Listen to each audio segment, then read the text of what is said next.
Ebusuafo ye mamunya makwaba edeba okan bede TV eso. Na na de magima agwaidie eye program sonkokra na de ebremo wo makwem. Na program ye de ebremo eye abrabomu nkyerɛkyerɛ. Na abrabomu nkyerɛkyerɛ na ye program bi asese. Ene ne obi afemu wo abrabomu sene na brabo na ohya ase na esibitie ene sesi ade akɔwie ana ne nyina ne ni amanfo besi nkunya ne edi ehon nkomo nti ene de menya Ohenepon baako ewa hemfie ha asese mene ni bedi nkomo afa eye abrabom nkyerɛkyerɛ ho no nso akyerɛ na abrabom de wafemu ene de wɔkɔ mu a enam so ama na dum pɛmpɛn so a waduru se na bɛyɛ a wɔn so wɔ hɔ a wodi bi ɛbɛyɛ efutuo nti kame ho na yendi abrabom nkomo na memo akɔ aba de ba okan bɛdɛ ya enua ba na radio bi pe wachi akwan ya wodi ankasa de sɛn mi din pa de samre ya me hini de me ye chedom nti no ye frɛ me Oheneba Kofi Adusei za wo de ba abrabo mu de a ye frɛ me Jona Adusei okay din pa Adusei yo nana da se wabo din amai na ne de ya abrabo mu nkomo ne ye bedi ebe hye wa brabo how we be hye wa brabo se wo hye wa brabo se wo he na ne ho anete obetimi aboye mu kakra yo me da wase ma brabo mu nsam de ensam bebre me ma me owo mi no e fe na mamponsa o fi ofan se kokoben okay me papa nso so e fe no kwakunkruma ono nso so o fi kokofu asaman anasa esuo ho asaman okay awon ofi ti me papa na mama o me be 1962 na che ana omo wo me na omo wo me no ma hu me papa sa me no otiase na se ne na me na esi kire mu no emra edru ba bi no se ne na Ghana fo edu ba bi na Ghana fo nyina ekọ agege no agege sa me nso so no ya wo bi no 60s ni mu no na me papa nso so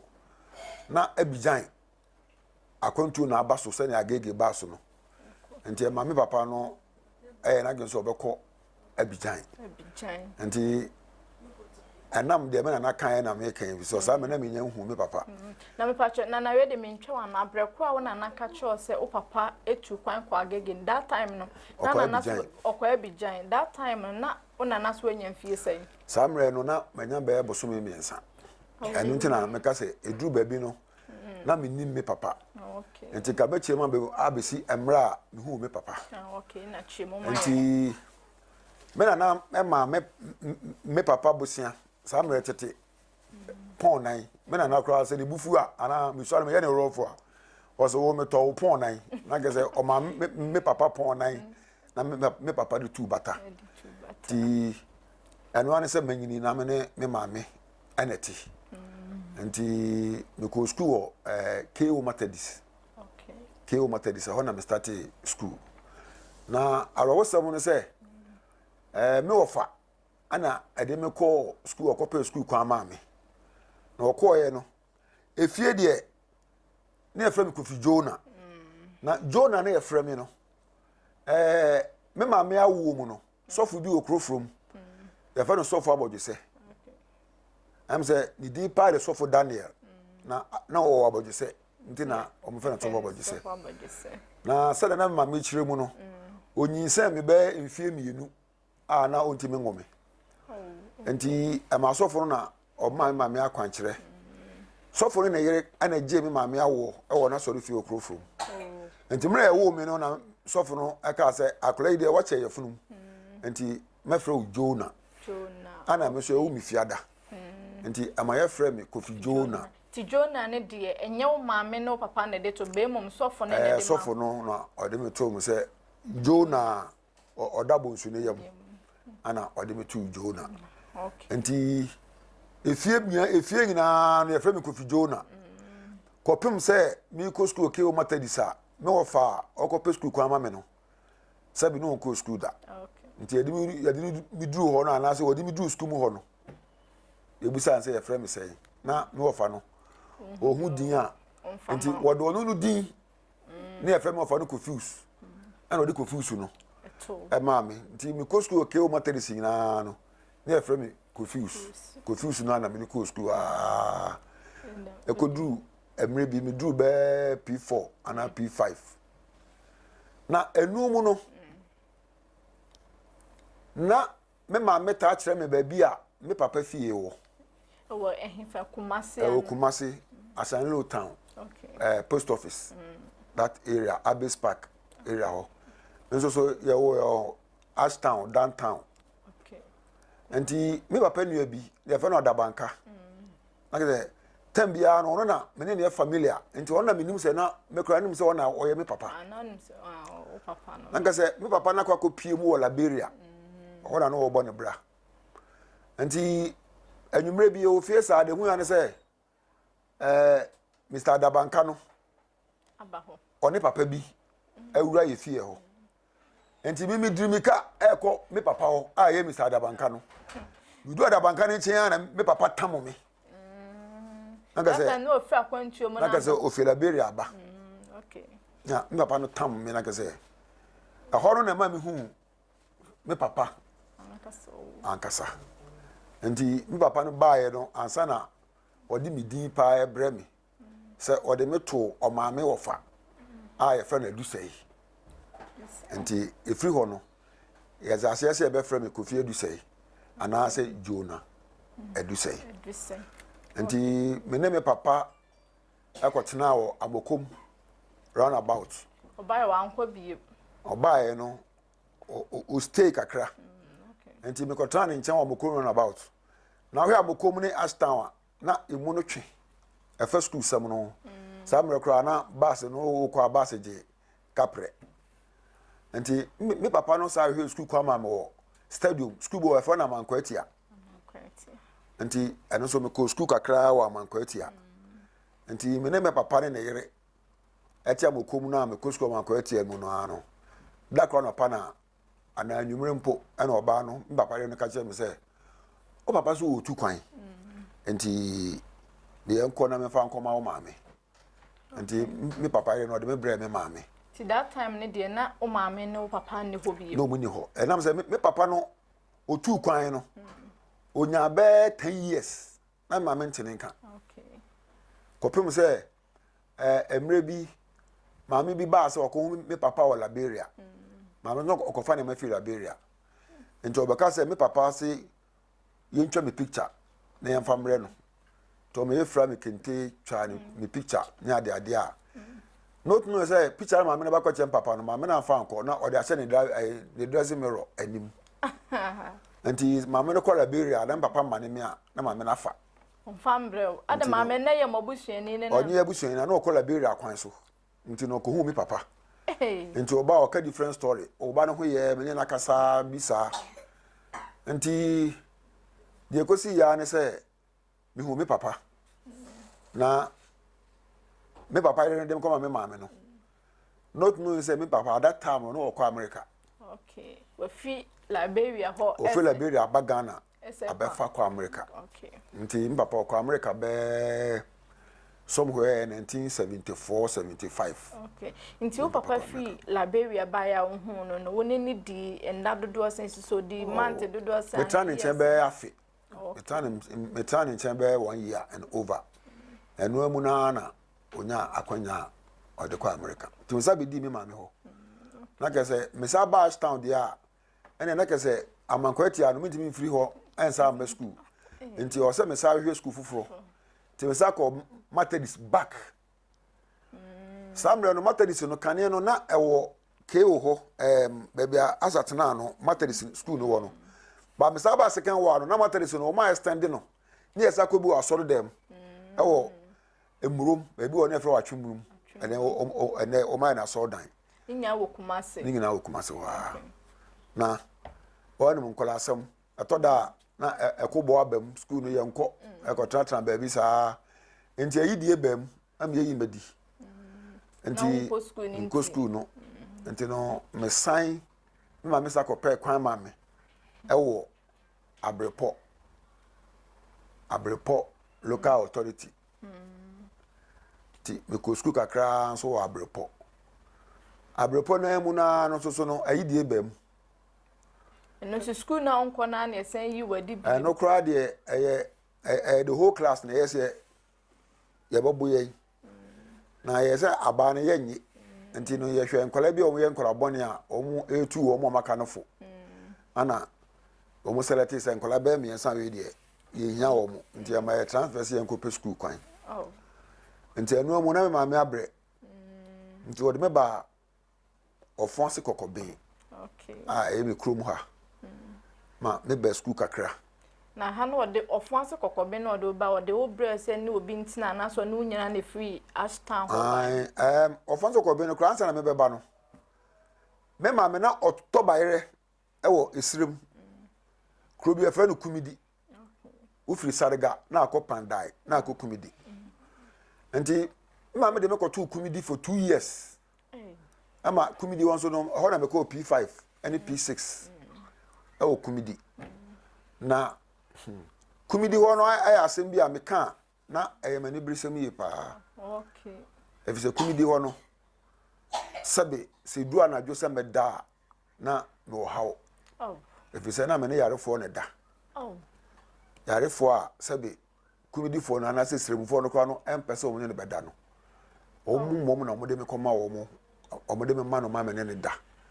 enti ayade bi ana me hawo kese pa at that time now mama won here o ma okwan se woni obi a oye yare fo nkoda me mama no na ototo bayere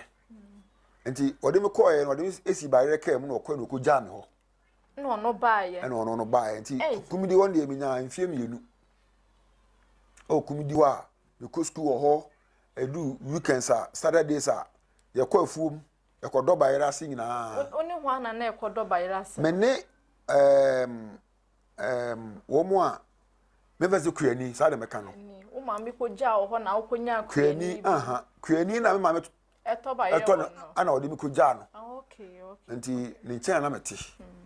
nchen na meti a weekends bia no ye ko do bayere ase sese meti wo mu nchen na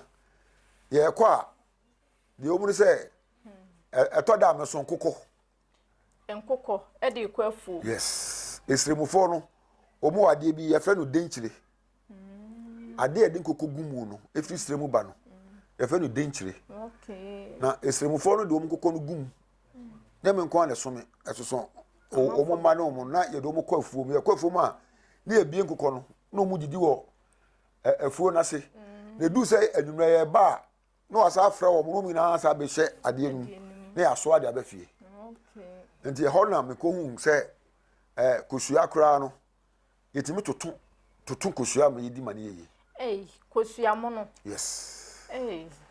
kosua mono no konfa tutu no ni omu tutu amena kosua no ya na ye kokohwedie kosua okay omu tu amena kakra bi sa no mo de kosua na gum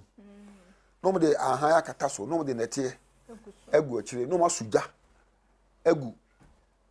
ayi no enete nachi the heat no ana ebini kosua no okay nti eno na tembia no na mo ye yi a edi e bayra ya toto nti kumidi wono so be 2 years time no na me ma me be hu me na ka so hwe me na me condition no na nye nti osade me bai nti osade me bai no ho no kope school man wo abrepo no okay nti abrepo no me ko school ho be somewhere 74 75 nti abrepo na me free ho na mo na me sabe pi kokobe ha somewhere 76 77 na ke say me wo be form 2 nti me be di kokobe so de me bre onua eye me ma me nua ba e fa na ma me amadade nti anso me ne try but ha no man che na o say free ha ana o say me free ha na o say akopɛ school kwan okumasi bio ana wa bre wo school ko mu pa ha school kwan asem sese a na me kaya elementary school kwan no me ko be 8 no wa bre na we de mi ntwe no eye den na opone nyina na ahindie sem ebe mo ahini asem no de ya beka ho asem na se me ko fa nyina asem ba sesi a enkomo no be etia enkomo no bebre wom enkomo no bebre wom nti ahini asem no ya beka Okay. Enti abrabo no eduru baabi no na kese sebe oba wa wo bema nti me a enti me ma bi fi kokoben ha no asade mi ko school so ame local authority na say what bi da e fa school bi so ame la na me say that so ame la e o magazine ho na so ame no no omuko match pass no ele no omucho no instead so omode la ne batum no e teacher na ehu ana o ye no la anti common name wo Kumasi a school no e fra so ame la okay anti so ame la ho na mi wie betimi wie me form 4 no anti mi wie form 4 no mi na admission wo what saying Kumasi Academy okay nti me ko Kumasi Academy kakra na akorabo ne sem na ni so hye no nti no ebe one o second year na mu na no na mi filise me ko school no na me peska weni beji iska ho sene school no na school no ni abrabo ni na so no ade ana edimi nam pa e football okay na minim ball bo pa na me say nim go da pa anti football de na ade a me pe pa okay anti eno ne football ne na ade a elidi mia de me ball ma brabo ina okay and say edu baby no oba asem na say o say me am fighting for myself to jaw mama a life man na wa wo bo wa brabo anti no the answer me the football ne nam okay at that time no na yawo companies bibiri o Kumasi ana say Ghana ha omo football teams ewo omo company num anti me ko join a team bit say company bit say Paramount Distilleries ewo bu akwa say no man kasa preko you know what they say one district one factory no na me adwuma Paramount Distilleries after me both team bia na fe no Ashanti Stars okay sa team na make no na wo menhia baby a otumfo odua grass na wotena no ahora na ye asase pete a na ye bo so ball okay ye team manager for no bi na Alhaji Guruza ene no what taking face no okay na ye coach nso ne Alhaji Yiro ye share players bebre a metuma bobo players bebre nti abrabo no mu na no ana me kodi ibuase osan efi ofanso kokoben ko boase sabre na me fi kokoben akodi Kumasi okay kokoben no me be school kakra be from 2 no me ko wie school no Kumasi okay nti na maka Kumasi nti me fi Kumasi ko oboase e ko johnny oboase adanseman okay nti na me fi Kumasi ne ko okay ko pem se me nya ba bi tena oboase ho a me ne adanseman ni go office na no your third division okay nti go office na promotion ba second division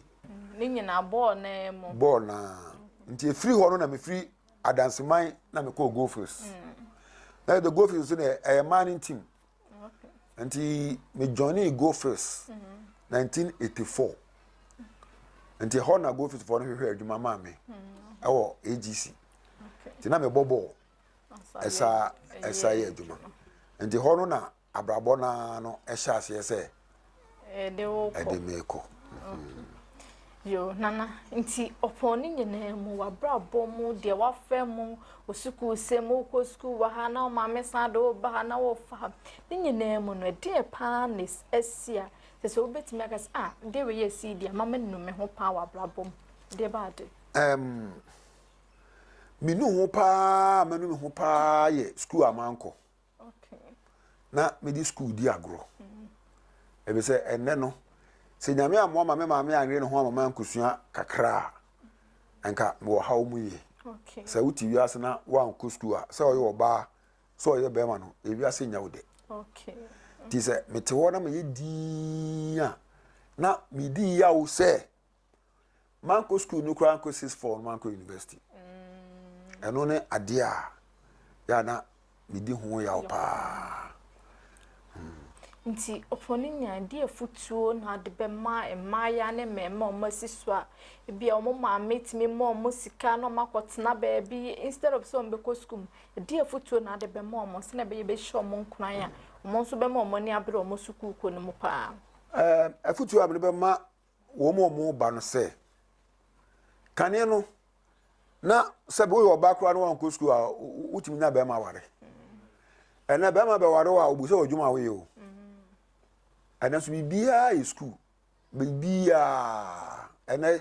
taxi cry for bibi huba ena utimu a ni nyina no time bibia is school nti se me hwese man ko school a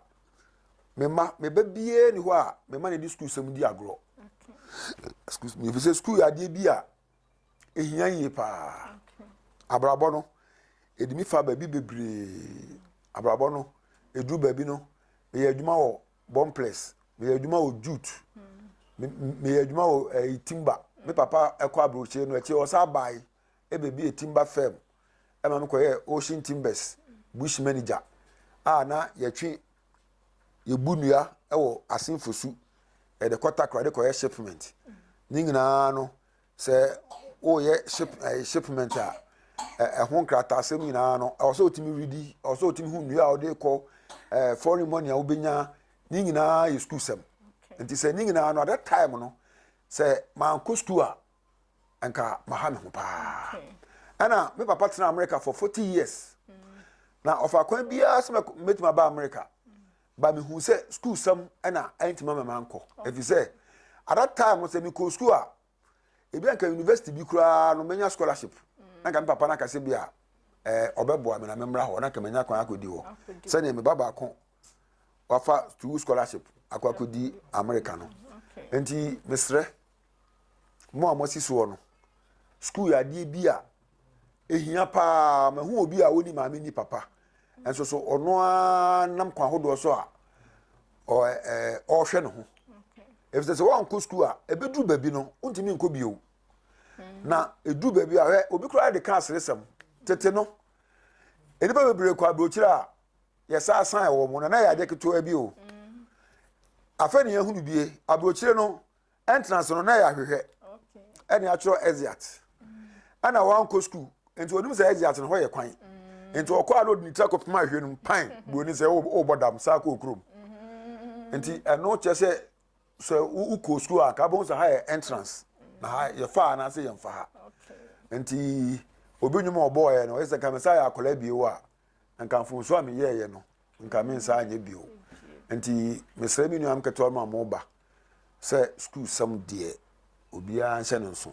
se obeko school enemre nana yeda se ebusuafo se ne ne abrabọ mo nkyerɛkyerɛ no esibia kɔ ne de minim se wosua bibia afrim so ya baya na wo hɔ a ana branch school sam de wo so ma ne hia wo paa yi if the school ya de a se wodi si wani so betimi de wadu ba bi bebre anka bia wani ndakora ba nam se wonim adue nti betimi de wakɔ ba bia kai bia wonsusu so obekɔ nti ene aha ana de abrabɔ mo nkyerɛkyerɛ no ebesi media ne amaboat ma Georgina obetimi afeme amagina